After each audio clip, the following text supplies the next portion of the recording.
วันนี้มีจักกันละสี่ตรงโอ้ไม่คันหนึ่งละรถมอนี่ไม่ป้าญาติผู้สาวจื้อวะโอ้สวนเดินคันคันได้แต่ว่าตรงนี้เดินไม่เห็นเลยหกปิ้วอ่ะหกพอเมื่อกี้เห็นใบอย่างเรื่องวะที่ใส่เรื่องกูไปเล่นไม่เป่าเลยอ่ะเฮ้ยยุ่งเห็นเด็กน้อยเก็บอยู่เนาะเมื่อกี้เนาะเอามาเกียร์จังหรอ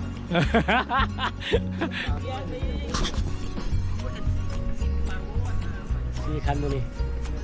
ถ่ายอีกคันหนึ่งคันไม้อีกก็ได้เป็นหาคันไม้คันนึงก็ได้เป็นหาตอนนี้ได้สี่แล้วมันไม่ได้ใส่แบบเนี้ยไม่ได้ชื่อแบบเนี้ยตัวพี่บอกถึงไม่ชื่อแบบเนี้ยเลยบอกถึงไม่เนี่ย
ขี่ไว้พดขี่ไว้พด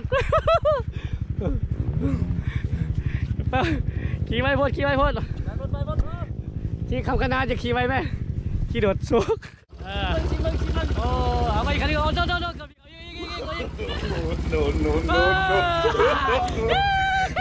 ไปยังไงโอ้ยันเบียดตีลินนะโอ้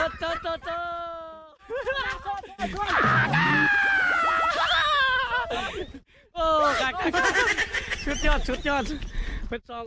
น้องไอ้น้องเพื่อนย่ายกันได้ลื่นเปลี่ยนกันบอลเดียวกันเด้อบอลตุ้งไปเลยนะเจ้าบุญตกกันดิตกกันเลยเอาถอยลงใกล้ไล่สองคนไล่นี่อันเขาเรียกว่าวิทยายุทธไทยมันนี่แหละเขาดุไฟชิบ้าล่มอีกแต่เขาเทินกูมีเรากินนี่มาหรอวะเขาเทินกูมีเราวะไปแวะเข่งสวยแล้ววันหนึ่งเนาะเขาถ่ายยันตีเอาคัก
Okay,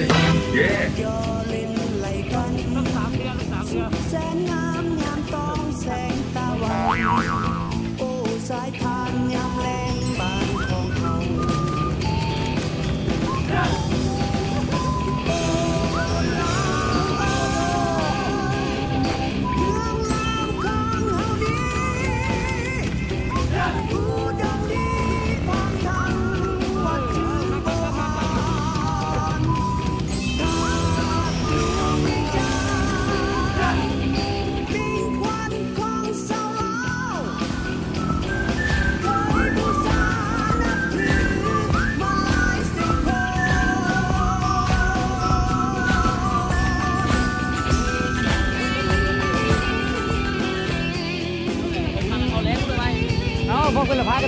เล่นก้อนแล้วไปนี่มันเลยเสร็จแล้วครับมันก็ล่มอยู่นี่เนาะไปเดินต่อคนว่าก้อยลายมัน แต่แสนนานยังห่างไกลอะไรใจสุขสันต์คงมีวันเป็นนานต่อ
ดอนสังไพ หวยน้ำยุน ดูนั่นวะ ไฟดอนดูนอกเลยครับ โอ้นั่นจะมาพามาดอนสังไพเขาก็ว่าดอนสังไพลงแล้ว ตายแล้วรอตอน3เนี่ย เอาผู้ใดกำลังสิโทรหาผู้ใดนี่เอาความลับก่อนรักเบิ่งเบอร์กัน โอนเงินให้พี่สาว เป็นยังไงอันตุ่ง สุดยอดเลย 2 บาทเธออดีตเบาบ่ออกยังเมาข้าง เป็นกะข่ายอะไรเนี่ย คือเก่ายังเมาข้างอยู่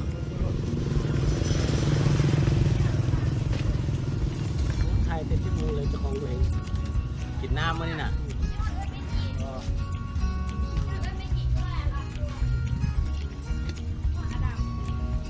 โอ้ยยังแหงคือ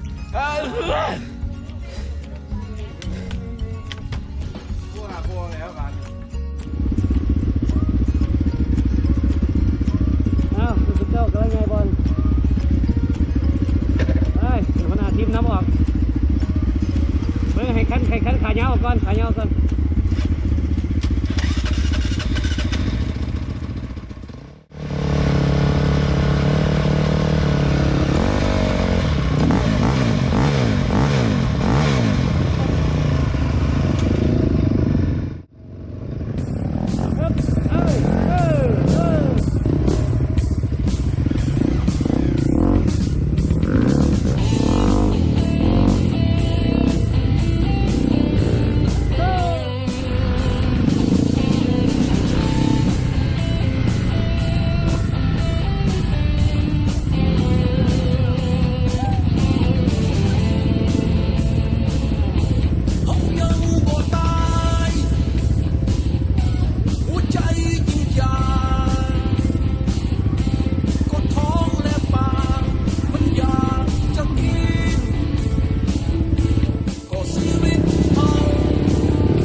เราชิปเตี้ยจากบอกให้ขาดมัน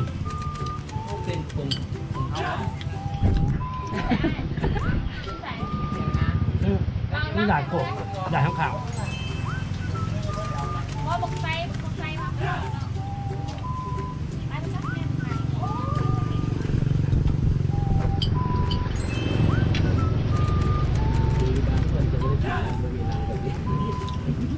การเป็นนางจับเลยมันต้อง ต้องไปออกยก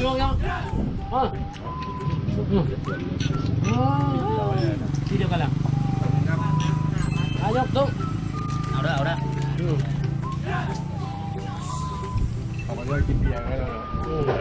เขาว่ากินเบียร์เลย ครับผมมีเป็นราคาข้างหลังก็มาส่งอะไรโอ้ส่งไปฟงสลีบุญโอ้ เป็นพ่อค้าอยู่เนี่ย ดูค่าเลย 100 ปียนต์อ่ะ ไม่ได้ให้ต้องเข้าสู่สุดนอก โอเคปียนต์ปียนต์ เย็นก็ได้สักแก้ว โอ้เพชรกันเพชร กินหมดเด้อ ตาย ทำไง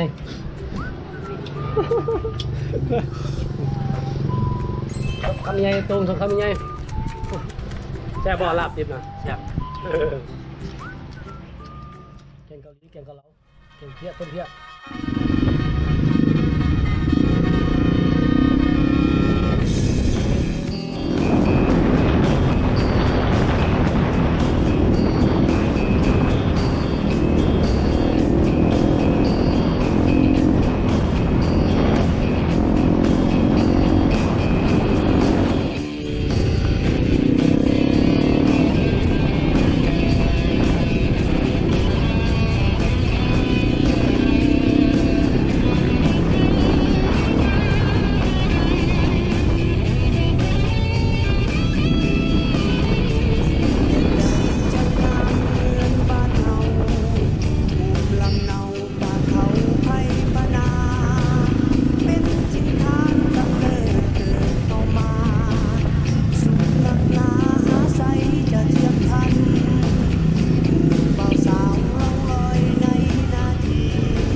สันต์คงมีวันบ่นานต้องหวนคืนโอ้ลาวเอ้ยเมืองลาวของเฮานี้ โอ้ อุดมดีพร้อมทาง กอดตันทางกันเลยมีปลาเสือเว้ย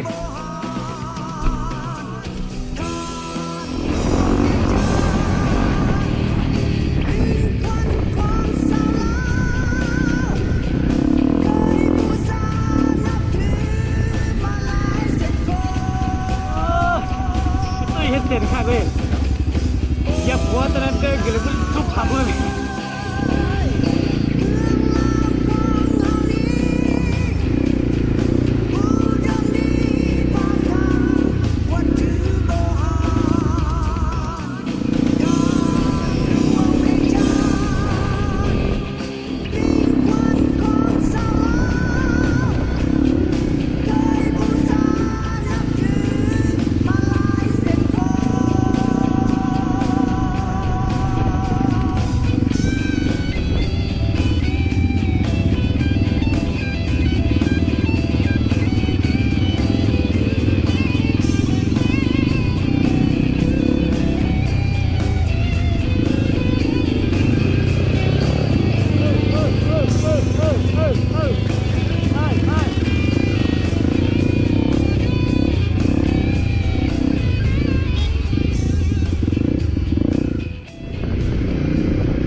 อย่างคือบุหรี่กัน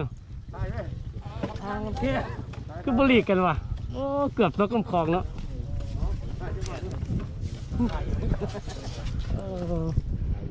ยังบุหรี่กัน เราไปจอดรถสั่งกันได้แล้ว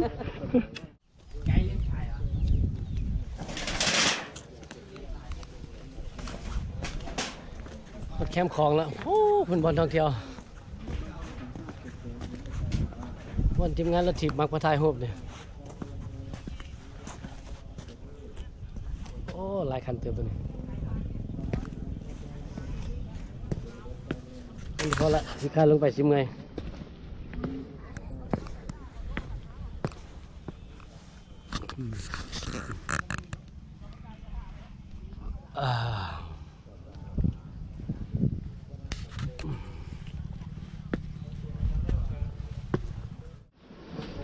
ยอดไปปลาน้ำปลาเมียดูน้ นี่เลย ำโซ่นี่ ยกโอ้เงินทำย่อยเนาะ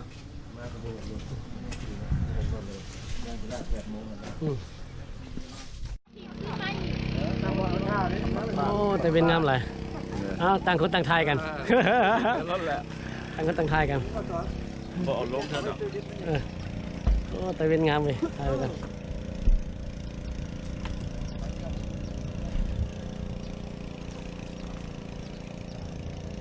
โอ้ปากโป่งก็มีเด้อธรรมชาติ ของข้างเก่าอ่ะเลือกข้างหน้าแล้วหน่อย เอาไปเลยสิ ห้องไหนห้องไหน เอาทางเขากินแล้วเขากินแล้วมันข้ามแล้วฮะนี้เอากูบอกนี่จะนะ ห้องนี้มันมีแต่ขี้ตม